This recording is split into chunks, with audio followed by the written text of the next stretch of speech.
Ujú.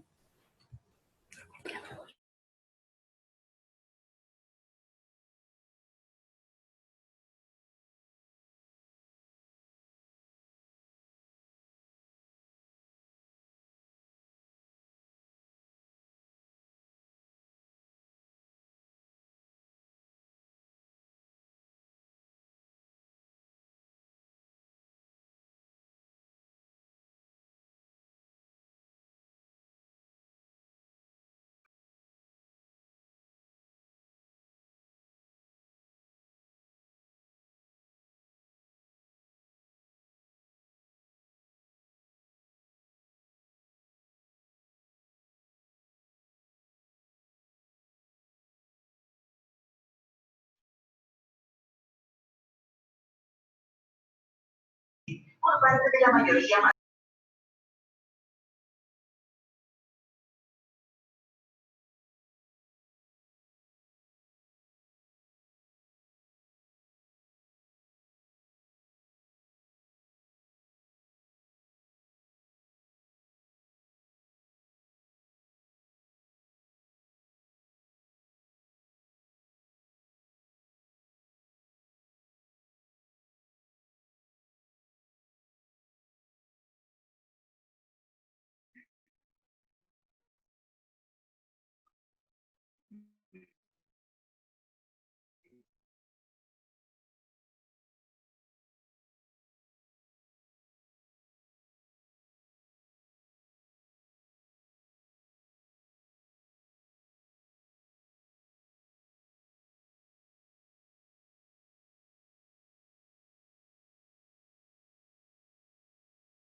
Bien, buenas noches a todos.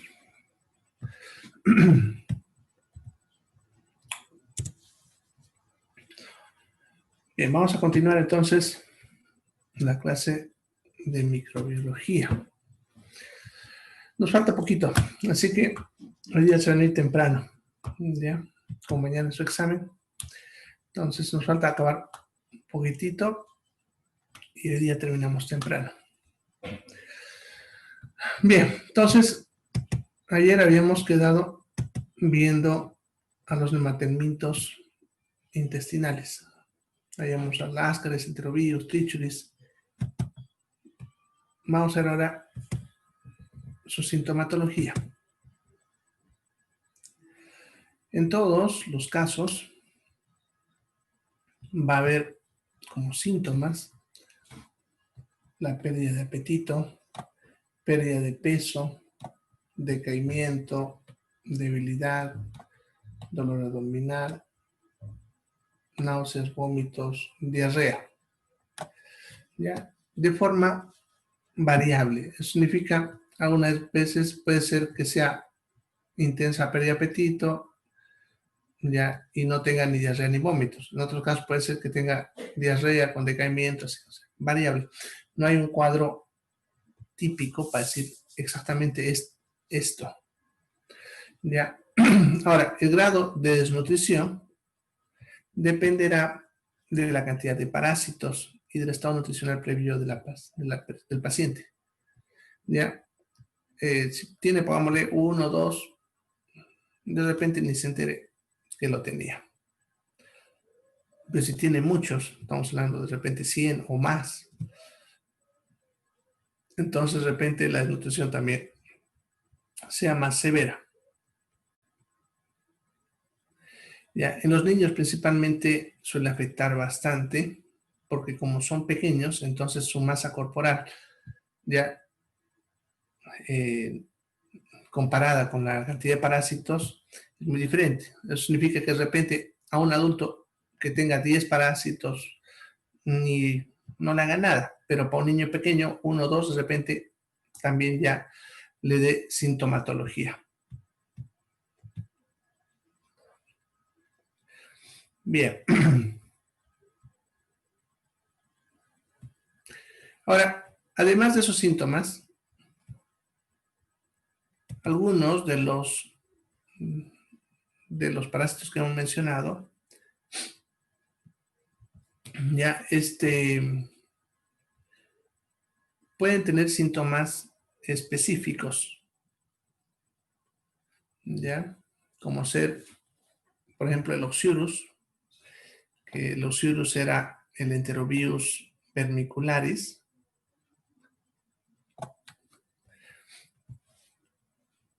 Produce también, como están viendo, pruritonal.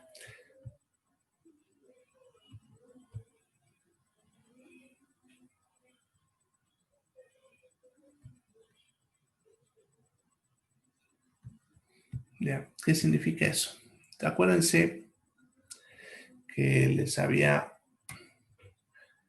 mencionado que la hembra, ¿ya?, sale a poner los huevos.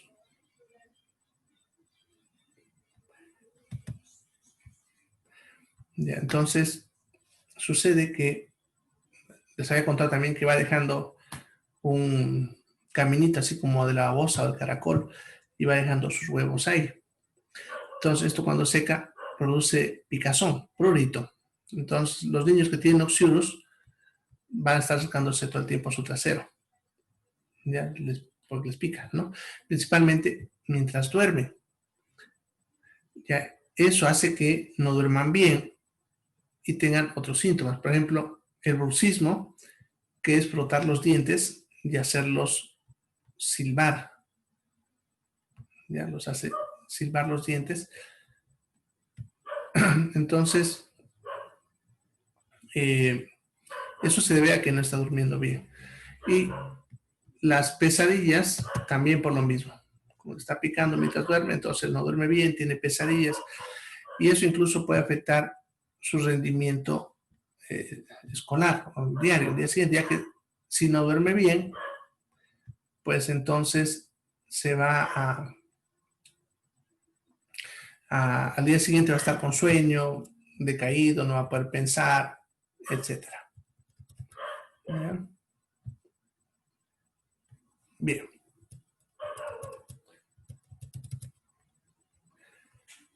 Bueno, entonces sería con los surus. El trichuris, que ya les había mostrado también, ¿se acuerdan que les dije que tenía como una colita? Ya, también pasa lo mismo. Ya, esa colita la va a clavar en el recto, ya, y va a irritar al recto. Entonces, el paciente tiene sensación de querer defecar a cada rato. Eso se llama tenesmo rectal. Entonces, este paciente va a estar todo el tiempo con ganas de defecar. Si es niño, va a estar entrando al baño a cada ratito y no va. Como entra cada rato, pues, y el recto está vacío, entonces no va a hacer mucho o no va a hacer nada. ¿Ya?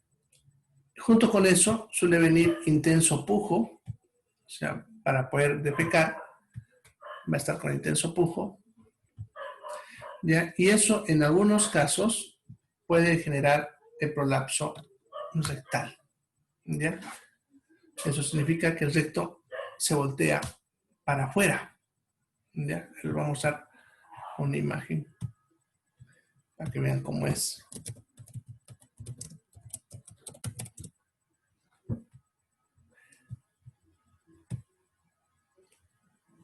¿Ya?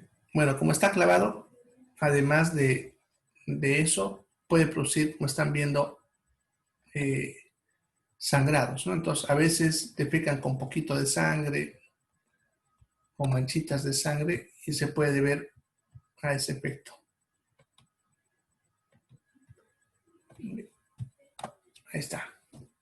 Bueno, hay varios casos. Este, por ejemplo, mire, ya el recto se voltea hacia afuera. Ya, un niño. Sí, ya. Entonces, eso es el prolapso rectal. ¿Ya? Y se puede ver a este parásito. ¿Ya? En niños más que todo, ¿no? Cuando uno ve esto, a veces incluso al verlo, consigue ver incluso los gusanos ahí en el recto, ¿no? Clavados. A ver, vamos a poner así.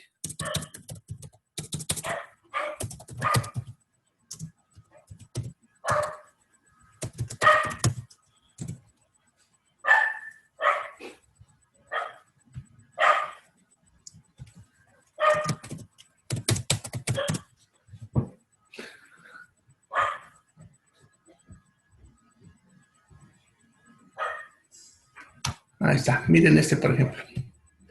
Ya. Ahí lo ven los gusanos. Vamos a ampliar para que vean.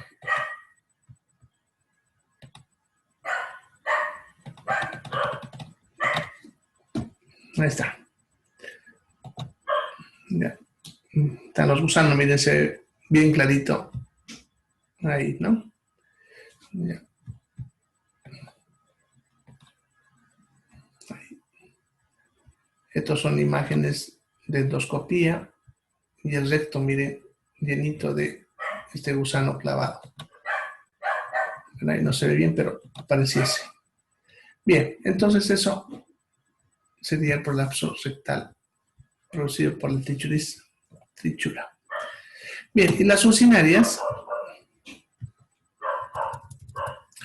Ya, las ursinarias son, como les decía, chupasangre, son hematófagos. Son igual que la sanguijuela. Se pegan en el intestino y empiezan a chupar sangre. Ya empiezan a chupar sangre. Ya, entonces, cuanto más sean, más sangre lo chupan. ¿Ya? Y por eso pueden producir anemia. ¿Ya? Bien, eso sería la sintomatología. El tratamiento, por suerte, no es tan complejo. Podemos darle, en la mayoría de los casos, mebendazol, que es la mejor alternativa porque es barata, funciona y solamente hay que dejarla manejar. Efectos adversos casi no tiene, rarísimos, así que es muy seguro usar mebendazol. Se usa tabletas de 100 miligramos, una cada 12 horas por 3 días. Ya, pero acuérdense que les había dicho que estos parásitos en su fase larvaria van por pulmón. Ya, entonces, este mebendazol va a matar a los que están por el intestino, pero no a los que están por pulmón. Entonces, para que funcione, 15 días después hay que repetir el tratamiento, que es el tiempo necesario para los que estaban en pulmón se vayan hacia el intestino. Ya, entonces, se da una tableta de 100 miligramos cada 12 horas por 3 días y 15 días después se repite. ¿Ya?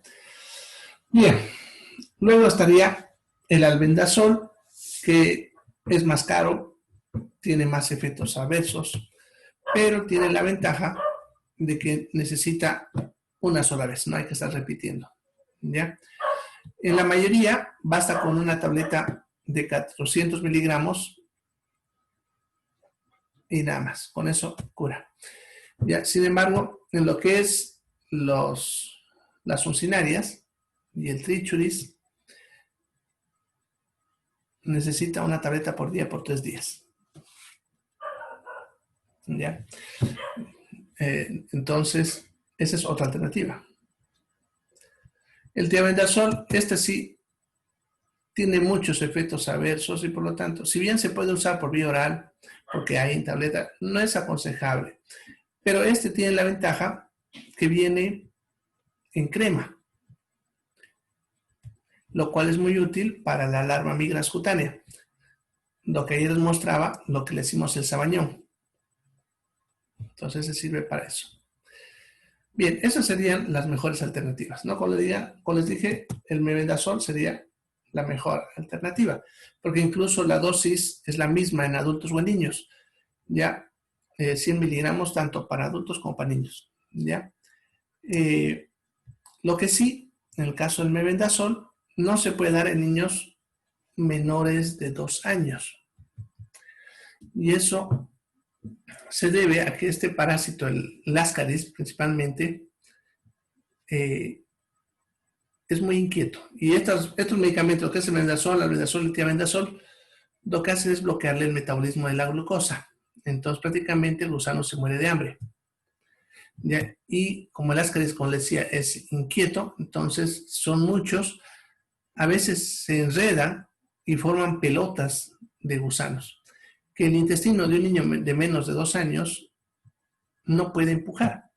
Entonces el intestino se tranca y a veces hay que operar para sacarlos. Entonces, por eso nos recomienda en niños menores de 2 años. Pero de 2 años para adelante, sin ningún problema. ¿Ya? Y ahí, en los niños menores de 2 años, tenemos estas dos alternativas, la pirantelina y la piperacina, que estos no son tan eficaces que los otros, porque no los matan en realidad. Lo que hacen es paralizarlos. ¿Ya? Y bueno, están paralizados, el intestino los va a botar. ¿Ya? Ahora, Sin embargo, pudiese que el parásito recupere su movimiento y vuelva a entrarse, lo cual hace que sea ineficaz.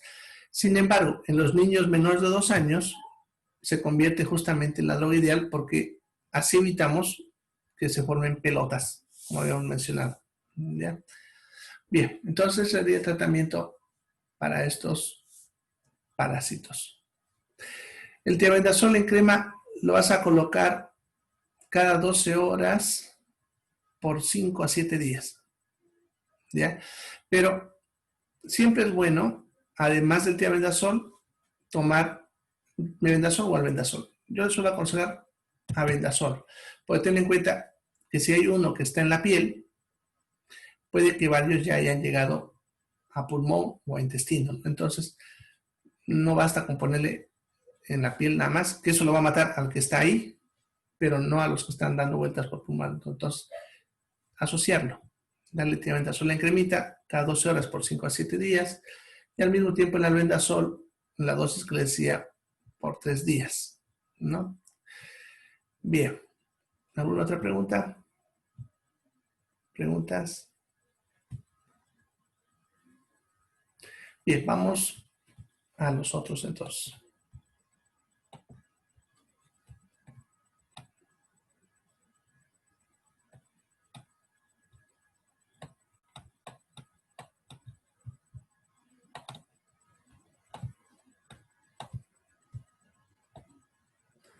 Bien, vamos a ver a los platelmintos.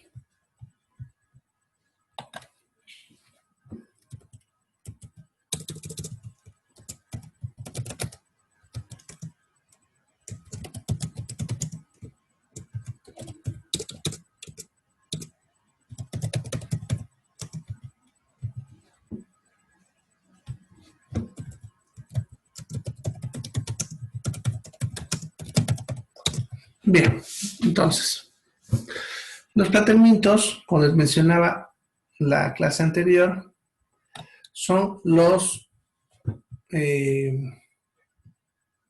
gusanos planos como una cinta, ¿ya?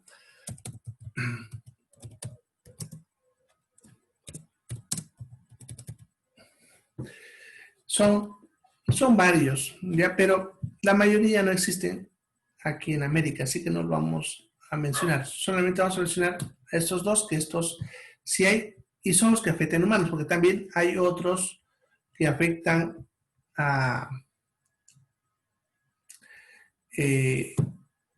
a animales, ¿no? Pero no afectan al ser humano. Incluso estos de acá suelen afectar animales, pero accidentalmente nos van a llegar a nosotros. ¿Ya?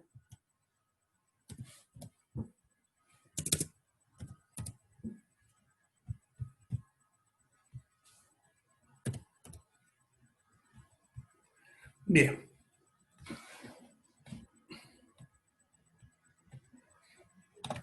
Bien, ¿cómo viene la Taenia solium y la Taenia saginata? Ambos son por consumir carne de cerdo o de vaca mal cocida. ¿Ya? La solium es la del cerdo y la saginata es la de vaca. ¿Y por qué se aclara lo de mal cocida?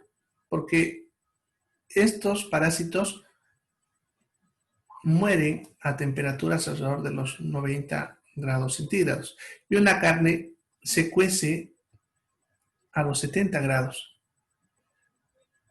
Entonces, por ejemplo, si tienen esas carnes término medio, por ejemplo, que le llaman, ¿ya? Eso significa que al centro de la carne, donde está todavía rojo, todavía no ha llegado a los 70. Por la superficie sí. ¿Ya? Cuando por dentro llega a los 70, se va a cocer. ¿Ya? Entonces, si nosotros tenemos una carne término medio, significa que al centro, donde está así rojito, no llegó la temperatura a los 70. Y este parásito puede sobrevivir en esos ambientes, ¿ya?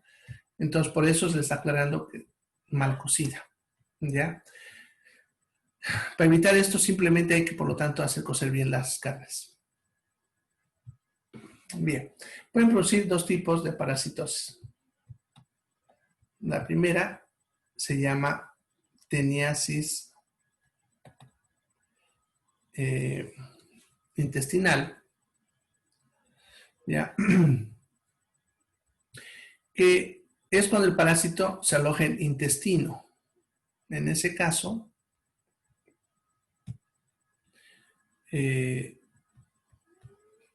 la mayoría de las veces no va a haber síntomas. El paciente suele ser asintomático, en la mayoría de los casos. En otras palabras, la mayoría de las veces no nos vamos a enterar que tenemos el parásito. La mayoría, ¿no?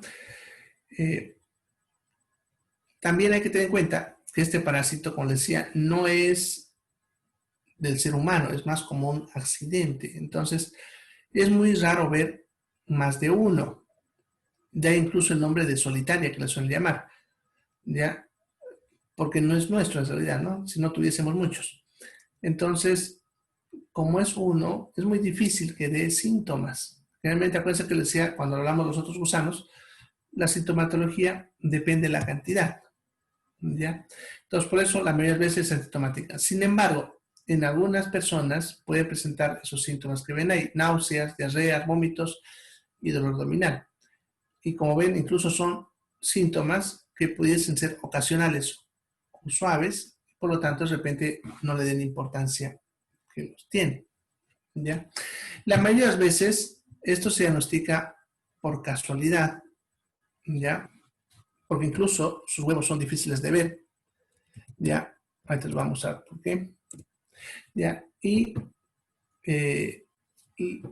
si alguna vez llegan a botar el gusano, es porque ya se murió de viejo. Ya puede vivir dentro de nosotros alrededor de 7 años. Entonces, ya cuando se muere lo botamos y entonces obviamente se asustan, ¿no? Porque obviamente lo ve, ¿ya? Pero ya estamos botando de viejo. Bien, entonces la tenia es eso que ven ahí. Ya, son bastante largos, pero lo interesante es que en realidad son pequeñitos. Lo que vemos ahí son otras cosas. ¿Ya? Lo que pasa es que el gusano tiene una parte que es el escoles, que es el verdadero gusano. En realidad, ahorita les voy a mostrar por acá.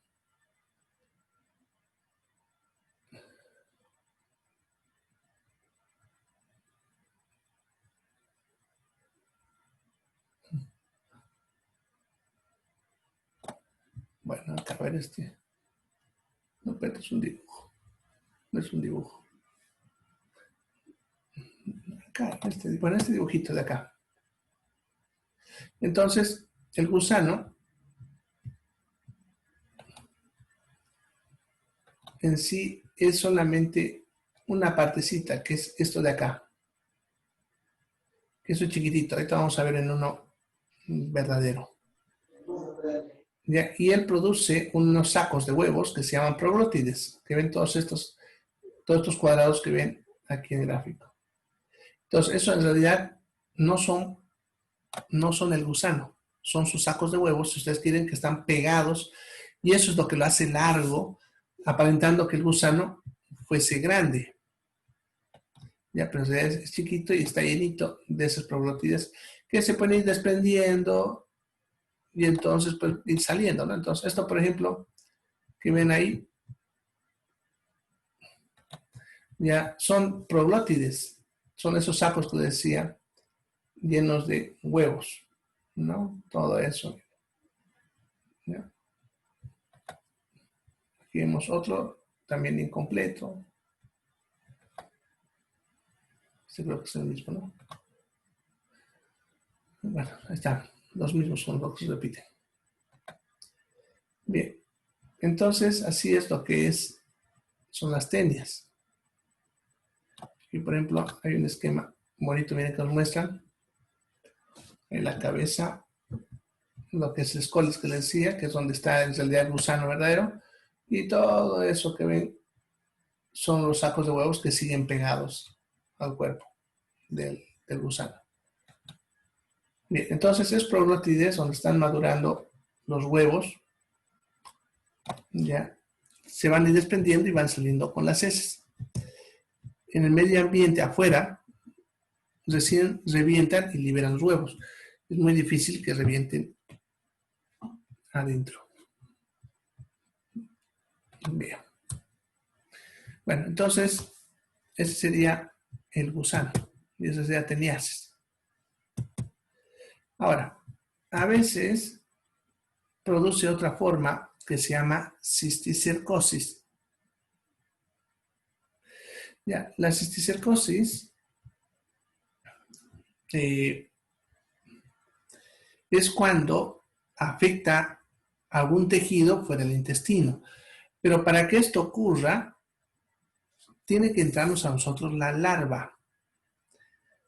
O sea, tenemos que meternos el huevo y que la larva reviente.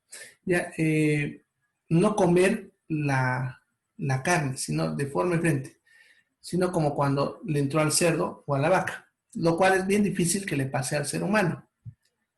Sin embargo, para eso tienen que pasar una serie de casualidades. Primero, que ese prolótide que les mostré, que normalmente se tiene que reventar afuera, se reviente dentro del intestino. Es lo primero que tiene que pasar para que los huevos queden libres.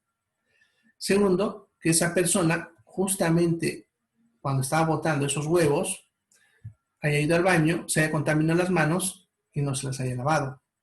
Y de ahí haya ido a comer. ¿Ya? Y entonces el huevo entra, la larva se libera y se va a los tejidos.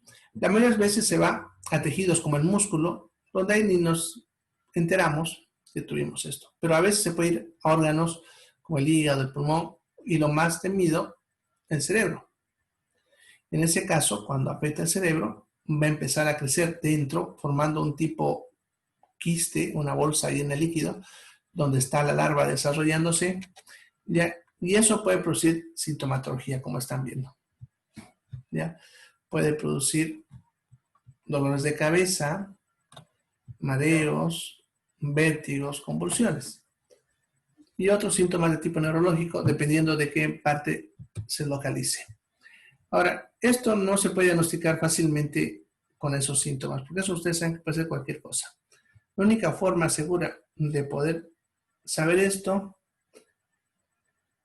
es haciéndole una tomografía y mirando en la tomografía el parásito dentro del cerebro. Ya, bien. Entonces sería el cisticercosis. Ya, ahora, el tratamiento.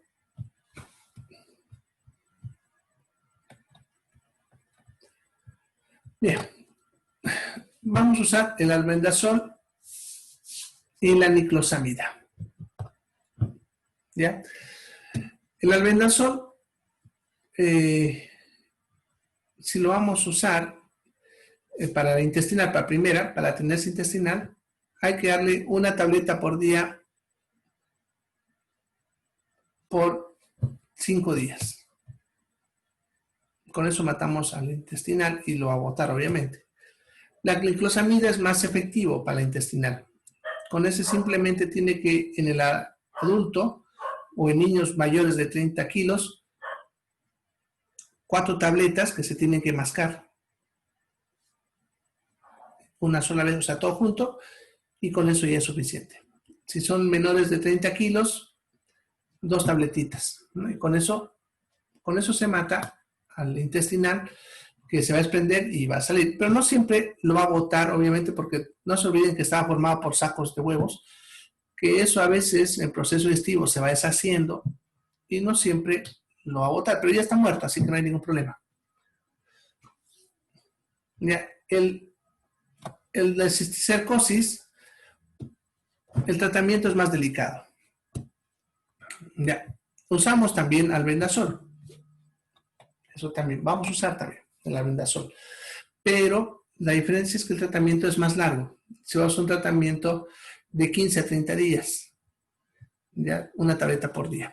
Pero teniendo en cuenta que al hacer eso vamos a matar gusano dentro del cerebro, eso va a generar una reacción inflamatoria alrededor de la tenia en el cerebro, lo cual puede complicar al paciente. Por lo tanto, el tratamiento del cisticerco siempre debe ser con el paciente en internación, ¿ya? Por si convulsiona o cosas así, ¿ya?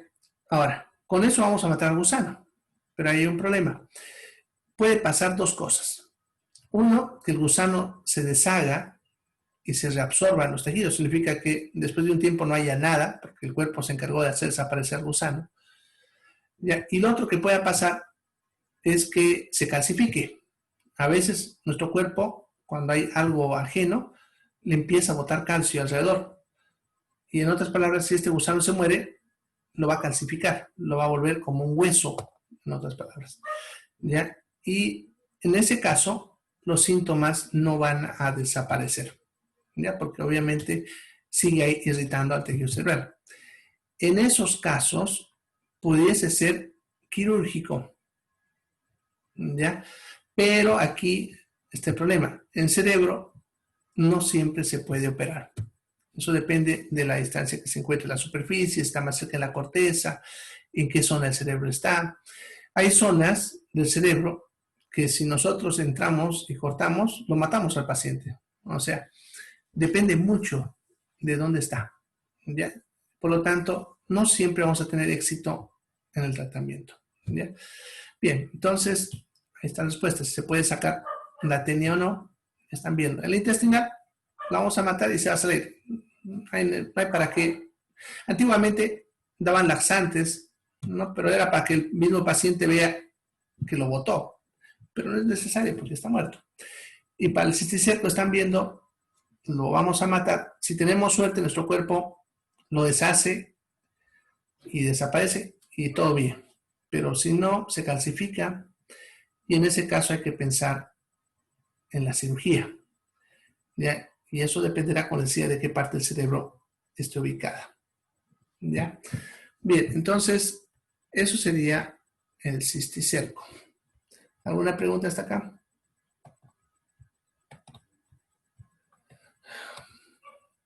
Bien. Se va a cortar en 2 minutos. Y me falta solamente este.